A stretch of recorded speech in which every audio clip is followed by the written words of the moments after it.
So, exam 3 review. You should have already received the first recording from Professor Ford, which was earlier in the week. Have you all received that? Okay.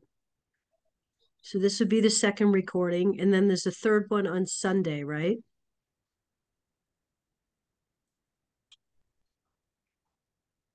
Okay. So we are going to review week 7, 8, and 9.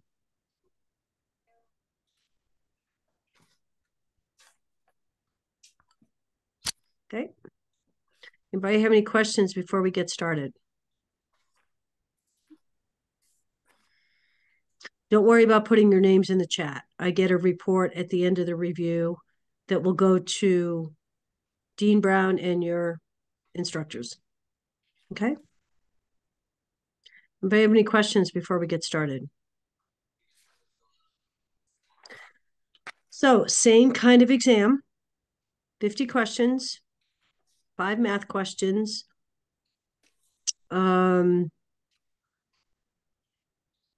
Same time limit, same guidelines apply. Nothing new. Same types of math questions. Okay, so the calculating single dose, calculating IV dose over time, calculating mils per hour. Okay. So I'm going to be looking down because I have a bunch of my notes that I want to read from as well. So week 7, let's talk about week 7 first. The concepts were infectious disease, prevention and control.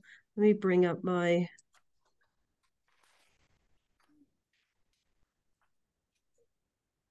Where is... This is what you should be looking at. Right? Does this look familiar to everybody? Okay, we list, so this is what you should be taking notes in if you already haven't filled it in from your weekly lectures. Okay.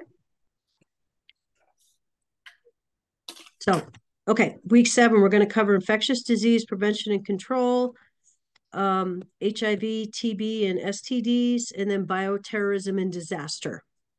So I'm going to be asking you guys questions. This is going to be interactive. It's not going to be me just talking, okay? Okay. What do we want to know about infectious disease and prevention control?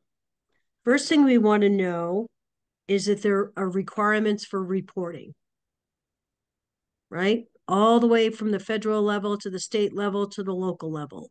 There are specific requirements that you have to, you're mandated to report certain diseases. Okay, that's what I want you to know. You don't need to know all of what we need to report, but let's think of what kinds of infectious diseases, communicable diseases do you think we would want to report? HIV statuses, chlamydia statuses, trichomonia, however you said. What's another one? Hepatitis. TB. I'm thinking about my experience in the schools, pertussis. The flu. That mono. Do you have to, is that mono? The kissing mono? I don't believe mono's not a reportable. I mean, there's lots of infectious diseases. Yeah. The much more serious ones are reported. Okay, gotcha. They're reported at the local level. And everybody really needs to report, whether it's schools, like I was in schools, or whether it's doctor's offices, they get results back, urgent cares, emergency rooms. The point is there's a set of specific infectious communicable diseases that needs to be reported. Okay? COVID. Okay, let's talk about the epidemiological triangle. What are the 3 parts of the epidemiological triangle? The host, age, environment. Okay. Give me an example of some agents. What's the agent? A tick, a mosquito, Mosquito, yeah. See? Yep. Some kind of bacterial infection, yes, right? Viral infection, whatever's causing it. COVID, influenza, mosquitoes, something viral, something bacterial, something chemical, exposure to a chemical, right? The host. Who's the host? We are. We are. Human, Okay. What kinds of factors can play into the host? Are you healthy? Are you good not hygiene, healthy? Good good hygiene. hygiene, Good hygiene? lack What of else? underlying disease, Pardon me? lack of underlying diseases, Exactly. Comorbidities. You bet. What else can play into how the host is affected by the agent?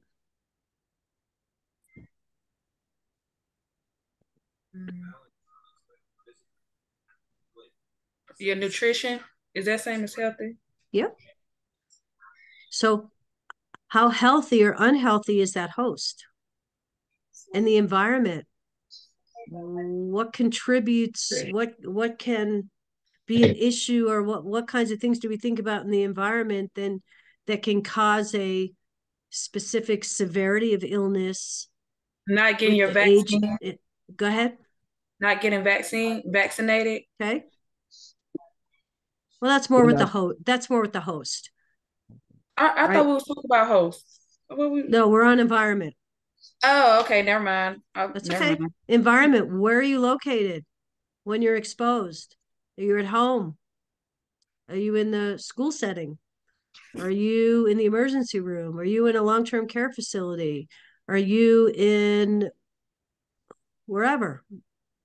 The environment is what kinds of factors can contribute to the severity of illness in the environment? Maybe crowded living conditions, living in pollution, close proximity to others, or working in close proximity to others. What else? pollution, Mm-hmm. pollution. What? I said pollution, pollution. Yeah. What other factors in the environment? Let's do some examples. The examples I brought up in class were COVID.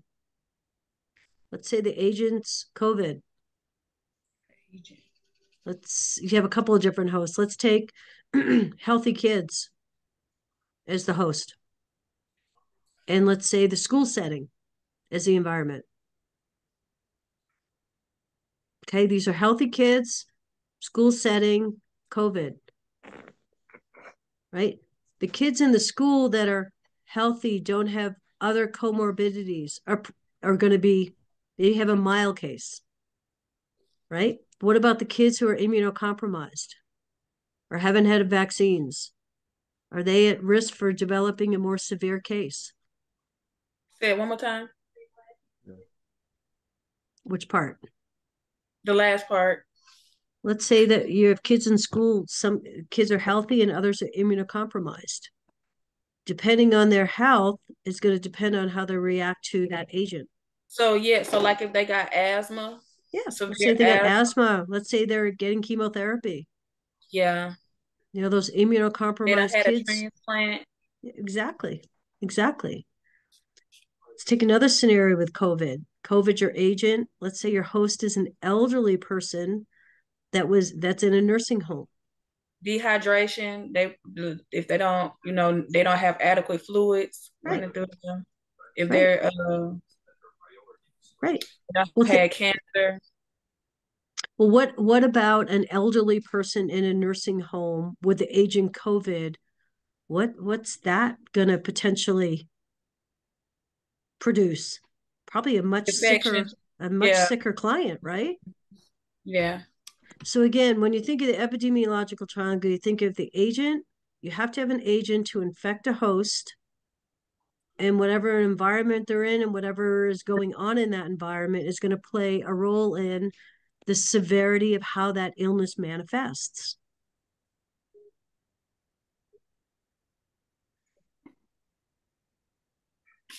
Okay. Medical asepsis. This was one of our quiz questions. Proper hygiene is the single most important aspect of medical asepsis and infection control, right? Let's say you have a client with TB.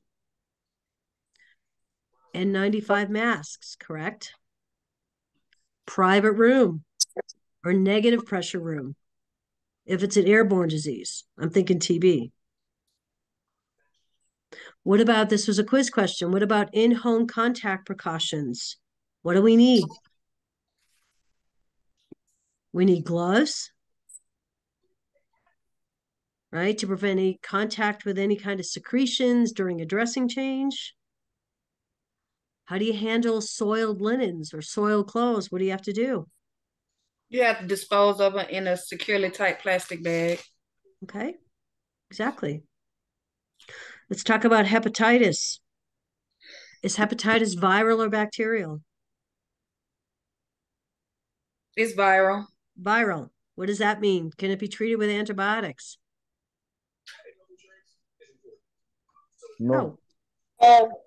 What's the difference between hepatitis A, B, and C? What's A? A is fecal and Fecal, Go ahead. B and C Or is fecal. blood and right? sexually transmitted. Fecal oral contact. Yes, Right? for A. Yes, for A. That's A. B is, yeah. So high B and risk. C. Who is at high risk for Hep A? Men who have sex with other men, daycare workers, illegal drug users, chronic liver disease. Those with chronic liver disease. Oh, did you say that already? Yep, Those living with immigrants. exactly. And we do have a vaccine, right? Mm-hmm. Hepatitis B, bloodborne, Yes. right? High risk use, high risk. Who's at high risk? IV drug IV use. IV drug users, Who else? STDs, multiple persons sex with partner. STDs or multiple sex partners. Yep. Healthcare workers. Yep. Hep B can live on the surfaces for weeks. Inmates in a long-term correctional institution too. Yep. Yep. Hepatitis C, also bloodborne, right? Mm-hmm. Risk populations, IV drug users, maybe infants that may be infected by the moms. Mm-hmm. Right? This is the hepatitis that can lead to long-term liver damage, cirrhosis, liver failure, liver cancer. Right? Right. And there's no vaccine or cure. Correct. Yep. Okay, let's talk about smallpox. What are the first symptoms of smallpox? High fever. Body ache, head and body aches.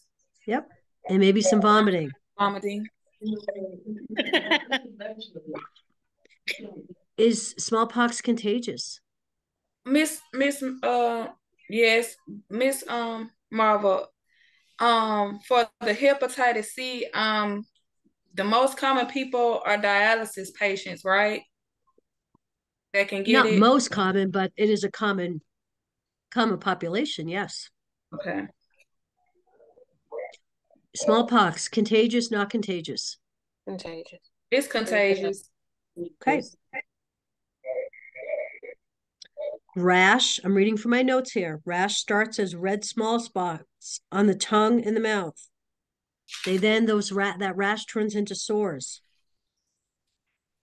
Right? The mouth and throat. What's the biggest significant difference between a client with smallpox and a client with chickenpox? Where might you see those sores?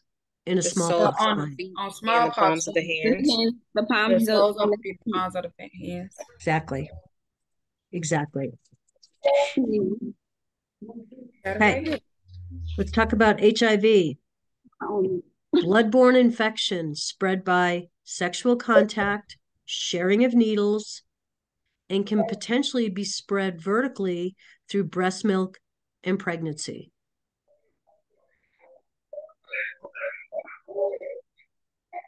Okay, those that have STDs are at very high risk for HIV, traumatized tissue, Mm-hmm. right, including chlamydia, syphilis, herpes, and gonorrhea. Okay, let's talk about HIV testing. What's the time frame that you can get false negatives? 3 months. 3 3 months. months. 3 Every 3 months. months. Yeah.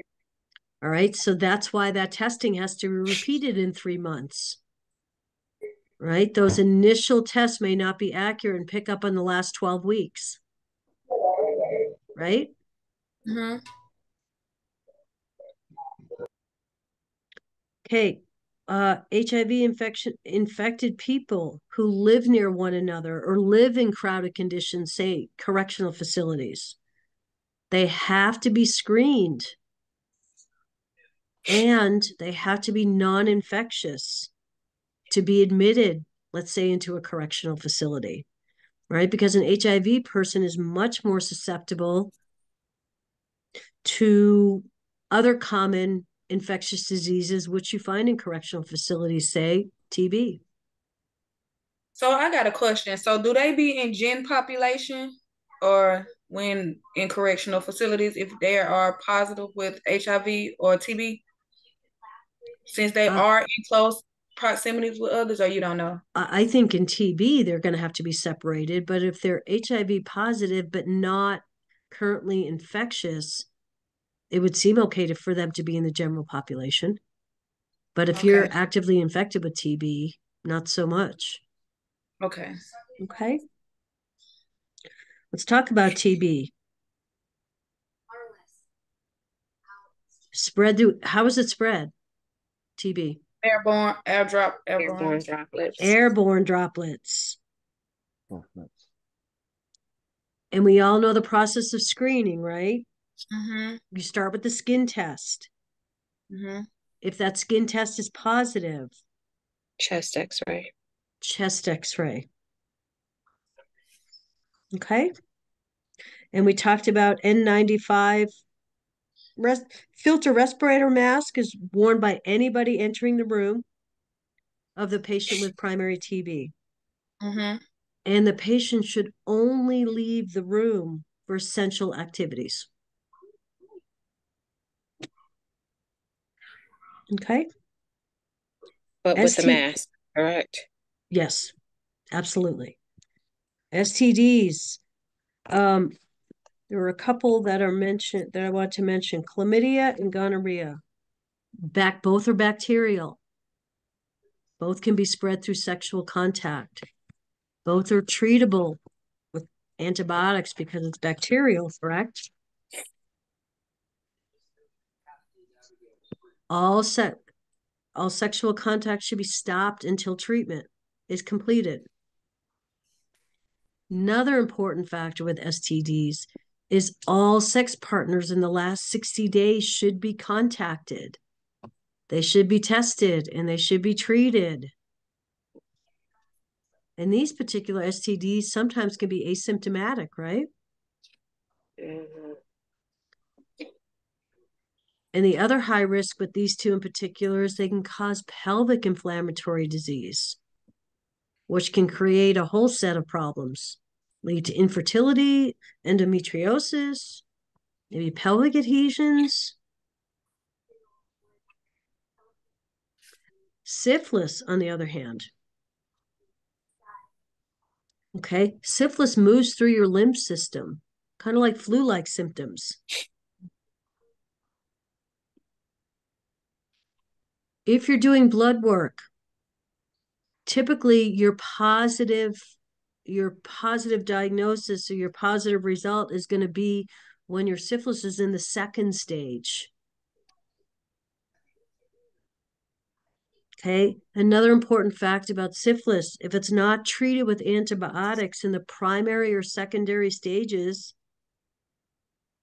it can become latent and maybe reactivate later, causing lots of problems, lots of damage to the areas of the body.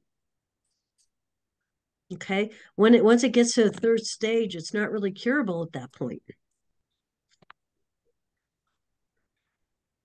Okay, let's talk about herpes and genital herpes. Okay, couple of important things to remember. This disease may spread during outbreaks. It's also possible to be spreading with shedding, viral shedding between outbreaks, right? We should have gone through this in class. This is a viral condition. It's a lifelong condition. It's symptom management. I mean, there are antivirals, but there's no cure.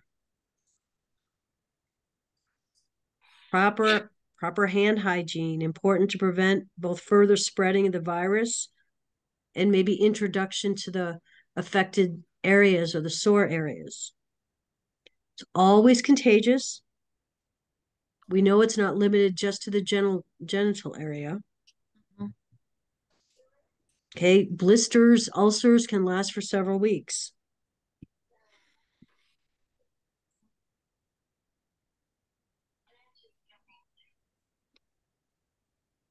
HPV, what's HPV? Human papillomavirus. Yep. You can get HPV having vaginal, anal, oral sex with somebody who has the virus. It's most commonly spread during vaginal or anal sex. And it's also spreads with like skin to skin, close touching. A person with HPV can pass the infection to someone even when they have no signs or symptoms. The other important thing to remember about HPV is there is vaccinations. Okay, it's a three course dose. Vaccine for this is considered safe and effective.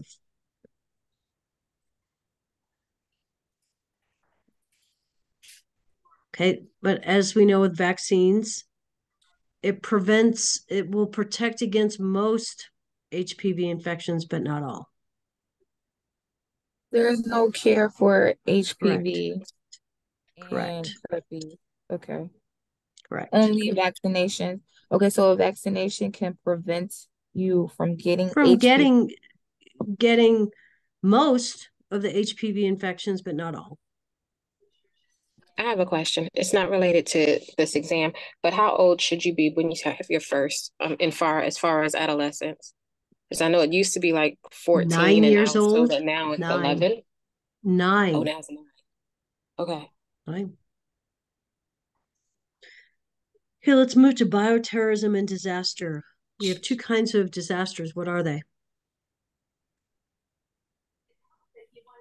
natural. Man-made, natural. Give me an example of a natural disaster. Hurricanes. Earthquake, Earthquake, hurricane. drought, Okay, droughts. Yep. What about man-made? What are some examples of man-made disasters? Pollution. fires, Fires, water water contamination, water contamination. Okay. We as nurses are expected to be able to participate in any stage of a disaster. Okay, whether it's the Bless you. Thank you. Preparedness, impact stage, post-disaster, and recovery. When we talk about the when a disaster happens, whether it's natural or man-made, everybody's in that impact stage, correct? Mm-hmm. one of the most important thing we do in the impact stage is getting everybody to safety that we can. Right? So the example I have in my notes, as nurses, we delegate.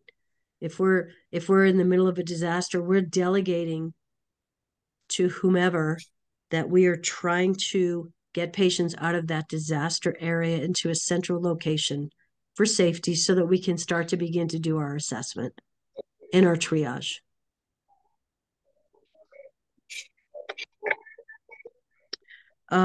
Something that's common in disasters is water contamination. Okay.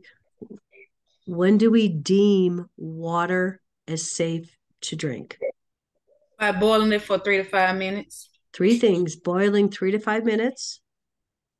Treating it with household bleach. Okay. Right. 1 ml per gallon. Hot water heater. 30 minutes.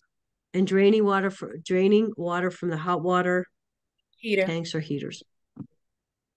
Those are the 3 factors that we consider with water safe to drink. Chemical spills. What's the best way to remove clothing? With tongs. What do you need to use? Tongs. Right? There's 3 kinds of agents I want you to know about and what their effects are. One is called a vesicant agent. So an example would be like a mustard gas.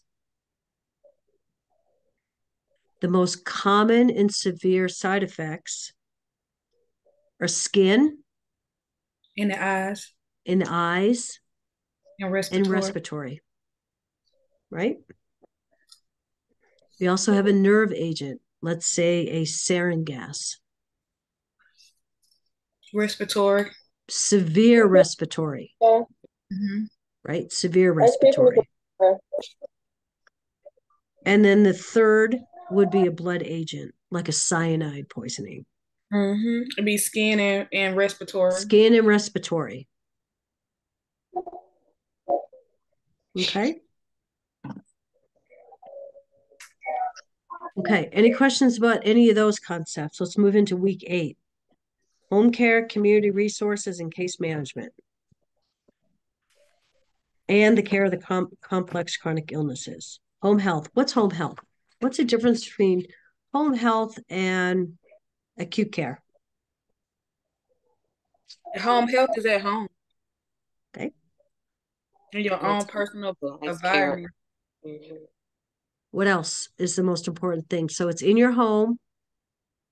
Is it with a group of patients or individualized? No, it's individualized. Individualized. That's what home health is.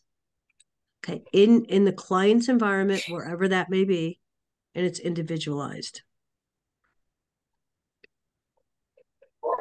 Okay. The goal of home health is always to try and keep clients in their home. Most clients want to remain in their home. If you think about all the different services we provide in the home now that we didn't 5-10 years ago. Okay, the client's desire is typically to remain in their home. Right? Give them some control over their life. Give them some control of their decision making.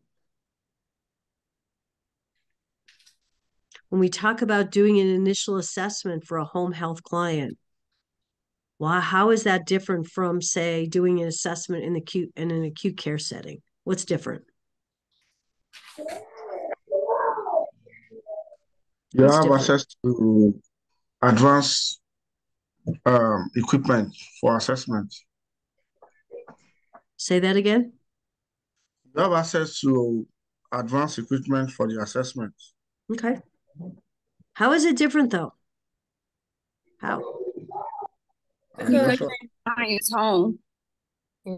Okay. And But we're not looking to include the family. It's just specific to the client. well, that's not necessarily true. If there's family involved, earn the trust of the family. You can no. What am I looking for? What answer am I looking for of why it takes so long to do that initial home Because you are a assessment? guest. You are a guest. You are a in their guest home. in their home. Exactly. So you're building trust. Yeah, so you have to build Exactly. trust in their home. Right. I mean, think about all the things you're assessing on those initial visits. Right? You're getting to meet the client. You're in their own home. You're their guest. You have to establish trust. You have to establish rapport. You may have to be working with family members and teaching them certain procedures that they may be able to carry out as part of the home care team. Right? We're also doing safety assessments, risk fall assessments, environmental assessments, maybe medication assessments. Right? There's a lot to learn about the home setting with the clients. Right? And if you are going to be their regular caregiver and in their home, that relationship building, that trust building is critical. Home care. Home care guidelines are directed by Medicare. Right? So the Medicare program emphasizes the care for the more acutely ill people rather than prevention. Right? So when your home health agency is setting up care to be provided. Okay. Many team members may be involved. You may have the home health nurse. You may have the CNA who goes in and does personal services. You may have a PT. You may have an OT. Maybe you have speech. Whatever community resources are going to be utilized by this particular home health case, all that needs to be organized. Okay, so home health can be very overwhelming, especially if you have a complicated or complex client that needs lots of different services. So the communication between the home health and all these other caregivers is critical, right? It's also challenging. Home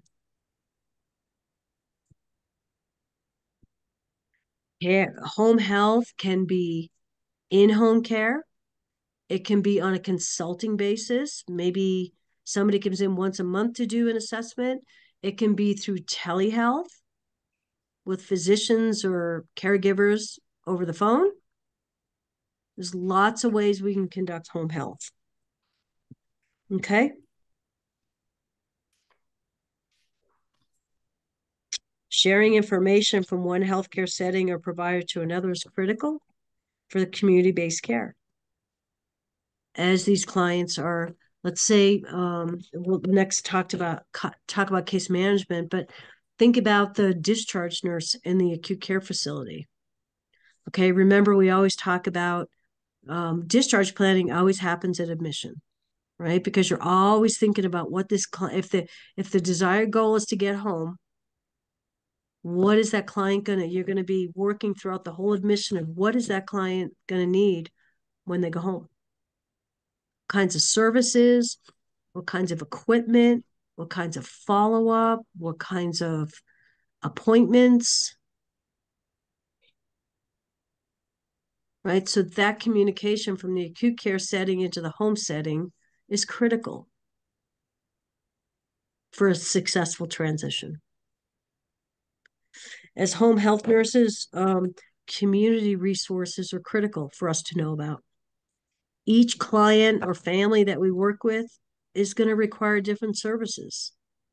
And communities are typically full of resources. Okay, I'm just giving some examples. Meals on Wheels, Red Cross, food banks, clothing banks, maybe domestic violence shelters, transportation services. Churches provide lots of resources. Maybe crisis pregnancy teen centers. All right, so in home health, in community health, knowing your resources in the community is critical. Okay, who are the community leaders in your community that you can team up with that can help you become aware of resources or how to access them? I know when I was working in the schools, I had a whole notebook of community resources that provided all different kinds of services, but every home health client is going to have different needs. So community resources are critical. Okay. We talked about working in communities that maybe have a large population of non-English speaking or immigrants. Okay, it's important to be able to reach out to them as well. Okay, whether it's, I mean, the most important person that could help you would be an interpreter, right? But then you have to be able to give and provide information in certain languages, right? That meet the needs of whatever their culture or language is. Okay. Case management. What's case management? What's the definition of case? If you're a case manager, what are you doing? You deal with the individual client. Right. But what are you doing? What is case management? What's the underlying theme of case management? Coordination. Pardon me? Coordination. Coordination. Exactly. Coordination of care.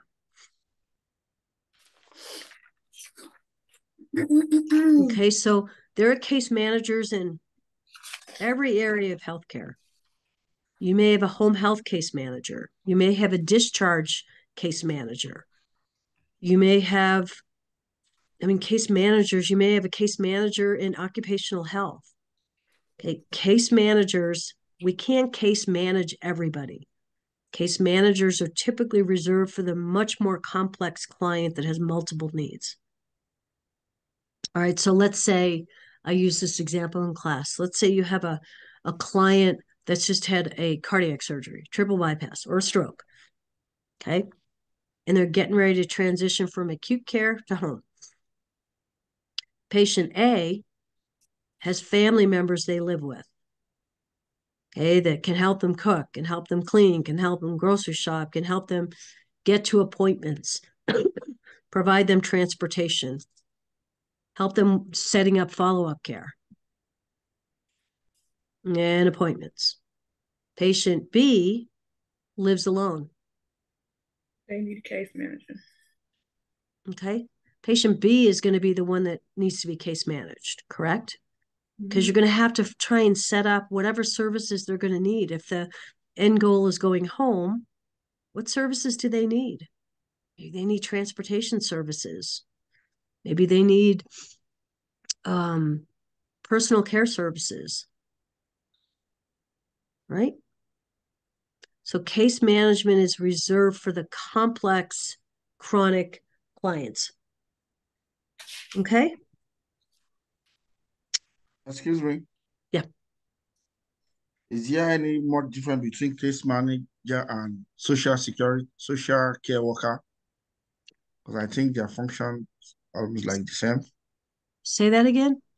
I'm sorry. Is there a real difference between case manager and a social care worker? Case management and social care, or like a social worker. Yeah, there are different. There's a lot of similarities, but there's a lot of differences.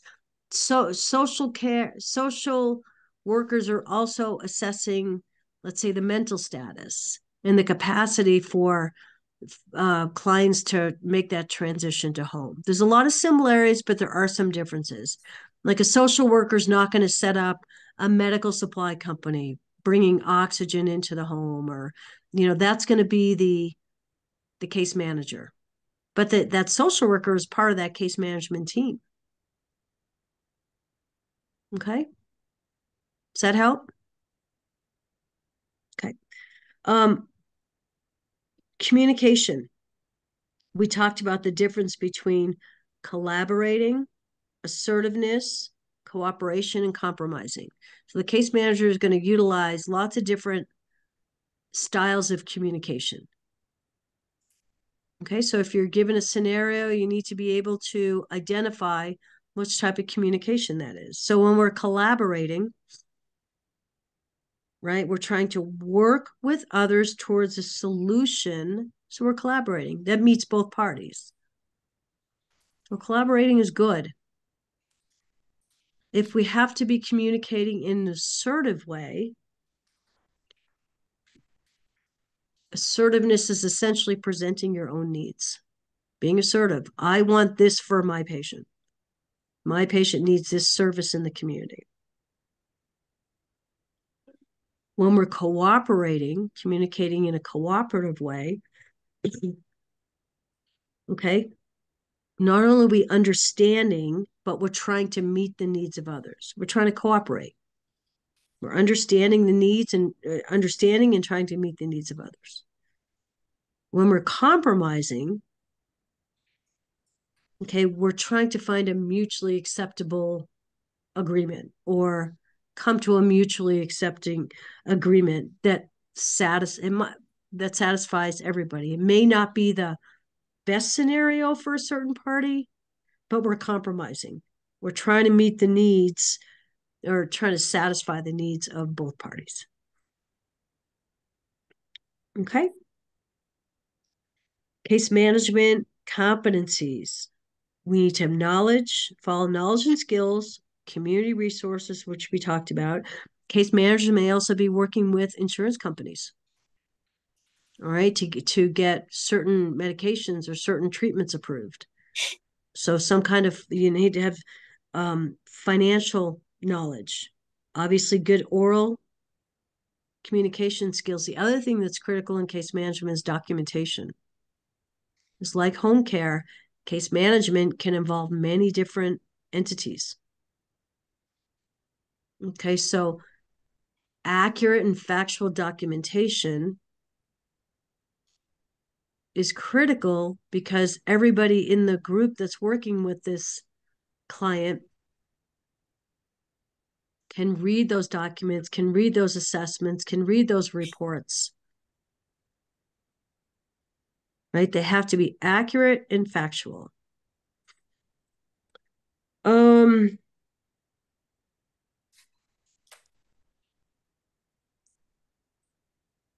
Okay, care of complex chronic illness in the community. And there's a whole bunch of different one. I'm not going to review those. We went through this in class. They're in your readings, and you should already have a good handle on those from your med-surg classes. Right? So I've listed those out in your week 8 notes. So just review those. The one thing I do want to mention about, and I mentioned this in class, is delegation when it comes to caring for the complex chronic patients. When we are delegating, what are the most important things we need to provide the person we're delegating to? At least for my students, we went through this very specifically in class. Okay, number one, if you're delegating to a UAP, unlicensed assisted personnel, you cannot delegate an unstable patient, correct? Correct. When you're delegating, a couple things are critical. What is to be done, how it's to be done,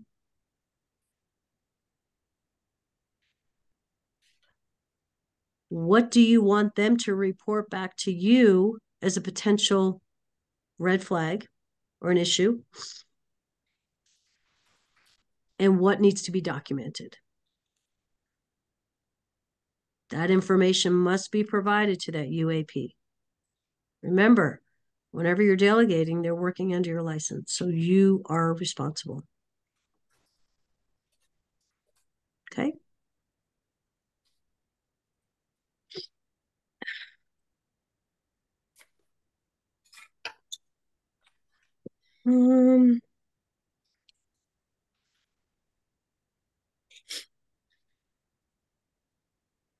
Okay, week 9.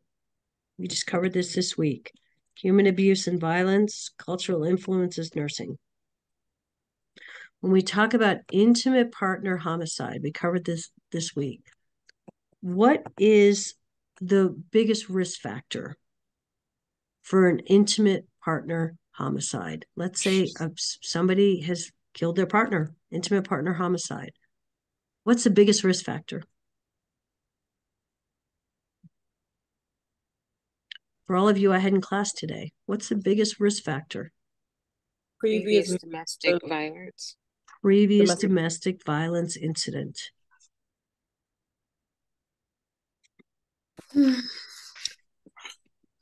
Suicide. Leading risk factors for suicide. What are they? Depression and other mental orders or substance abuse. Exactly. Yep. Those are the leading ones. Depression, other mental disorders, substance abuse disorders. Some other risk factors that are also present. Maybe there's a prior suicide attempt by the person, or maybe a family member has committed suicide. Maybe there's a history of suicide in the family, of attempts, mental disorders, substance abuse, violence, access to firearms in the home. Right? Maybe you've been influenced by behavior of others, maybe a friend or a teammate or a coworker has attempted suicide. Okay? People who become involved in violence have typically had some exposure to violence in the past. Okay? Abusers were often beaten when they were children, or they witnessed siblings being beaten or parents being beaten, right? And they learn that violence is a way to manage conflict. Right? We went through this in class this week. What about parents who struggle with, who are alone, maybe single? They have low social support, not a lot of community resources. Maybe they have a history of depression. Maybe they have multiple stress factors. Right? They're very much at risk for abusing their own children, right? Mm-hmm.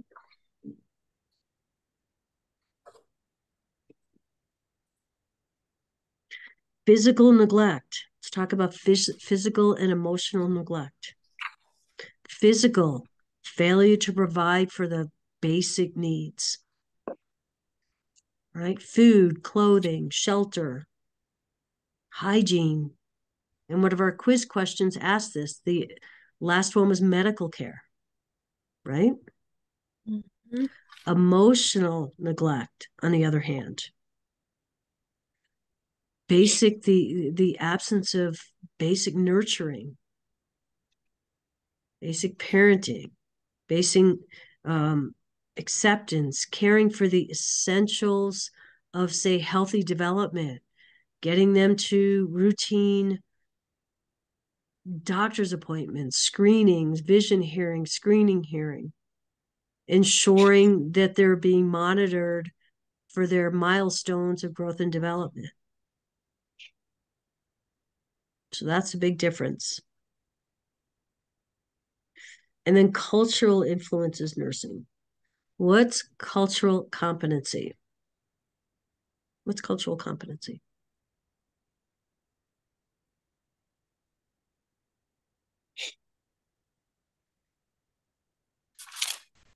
You have knowledge about the culture? Part of it. What else? To be sensitive to the cultural implications during each encounter, avoid stereotyping. Yep, that's part of it. Cultural competency means that we are able to put ourselves in others' situations. We are able to look at the client's culture through their eyes, not taking anything, not thinking that our culture is better than theirs, or our culture is safer than theirs, or our culture is, the language is better. Cultural competency means that we are able to look at each client as an individual, as unique, and that we are able to incorporate, we are knowledgeable about their culture enough that we know maybe language issues, personal space issues, food preferences, end of life preferences, pain control preferences. We have a knowledge of their culture, and we're able to incorporate as much of their cultural beliefs, practices, values into their health plan. That's the goal, right? To be culturally competent means that we can incorporate as much of their culture into their health plan. Okay?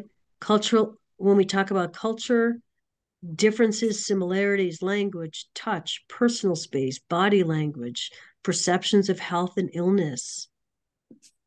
Culture also impacts family structure. How does that look? May impact childbearing practices.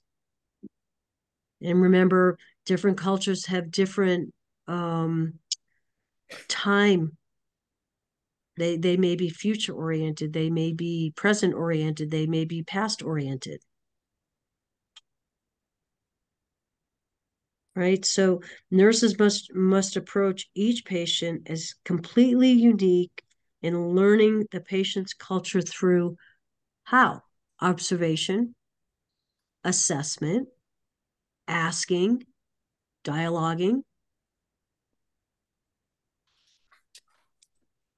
And then out in the community, we have to seek out our trusted community leaders who are active leaders with these different cultures. Let's say we have a new Vietnamese culture that's moved into the community. Okay, there's a lot of language barriers. They don't understand the healthcare system. They don't understand the community resources. Right? Who is helping facilitate getting them transitioned into the community? What community leaders? Are they churches? Are they particular leaders? You need to be able to reach out to them for help, right? Help and assistance with, how to enroll in school, how to get the kids vaccinated if they're not vaccinated, providing information to them in their own primary language, whether it's pamphlets or newspapers or radio ads or whatever. Because as we are all working out in the community, we are experiencing working with many, many different cultures, right? And they all have different needs. So it's up to us to become culturally competent, or culturally aware, have cultural knowledge about different cultural practices. Maintaining an open, objective attitude. We've got to check our own beliefs. We've said that a lot during the term, right? Mm-hmm. When you're working with vulnerable populations or different cultures. We talked about this morning in class. Cultural awareness. Somebody asked, well, let's talk about the difference between cultural awareness and cultural knowledge. Well, cultural awareness is checking our own thoughts, our own beliefs, our own biases, our own prejudices, if there are any. Right? That's being culturally aware. We need to be aware of our own thoughts before we can really go out and successfully be culturally competent with other cultures.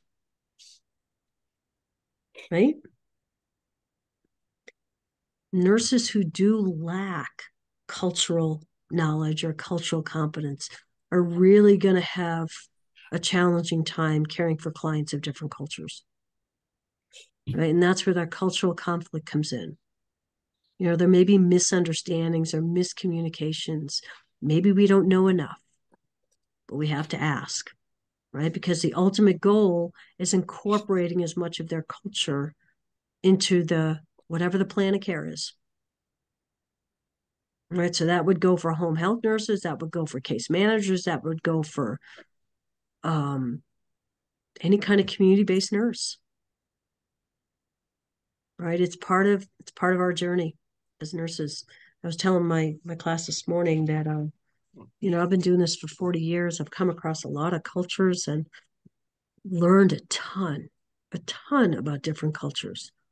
And it really is invigorating for nurses to be able to go through that journey through your career of learning about different people and different cultures and different family styles and different nationalities. I mean, everybody's different. Everybody's different. And you are going to be taking care of clients from different cultures that have different values, beliefs, practices of yours, whether you're working in a hospital, whether you're working in a long-term care facility, whether you're working in a correctional facility, school, workplace, home, in their home, right? So anyway, that's what I have for our 3 weeks of, I know a lot of it's review, which is exactly what a review is. Does anybody have any questions, or was this helpful Definitely. to go through everything? Yes, Okay. ma'am. Does anybody have any questions? Let's see, we got a good hour into this. Good. I will post the recording in my classes as soon as I get it in a couple hours. And then I'll send it off to Professor Ford and Professor Kershaw, and they can post it as well. You guys will be fine. You guys will be fine. Thank you. Do you have any questions? No, That's good. ma'am, Miss Marvel. Not for me anyway. I don't want to speak for everybody else. But Thank Miss, you, is your Miss name Chris. Tiffany? What? Tiffany Green. Your glass is fire. Oh, thank you. What about Thank Tiffany? you. Her glasses I are know. fire. They're pretty cool, huh? Thank Yeah. you. Yeah. All right. Well, you guys have a good weekend. You too, Miss Please, here's my last request. If you, after you do your due diligence, okay, and what I mean is preparing for the exam. Okay, you've done your study guide, you've built your study guide, if you haven't attended a live review, you've listened to the recordings. If after you've reviewed your notes and prepare for the exam, at that point, if there are still concepts that you are struggling with, you have to reach out to your instructor to set up a quick Zoom. And so I tell my students in every class, do your due diligence. If you still need some help, schedule a time to jump on Zoom with your instructor and review whatever concepts you still need help with. Okay, this isn't it. This is part of the preparing. This review is part of the preparing. You have to be able to reach out as it's getting closer to your exam with anything you're struggling with. Make sense? Yes, ma'am. Okay. Well, I hope you guys have a good weekend. I really appreciate you taking the time to come. Hopefully it's been helpful, and good luck in your exam. Thank you. Next You're weekend. welcome. Have a good weekend. Okay. Thank you. Bye. Okay.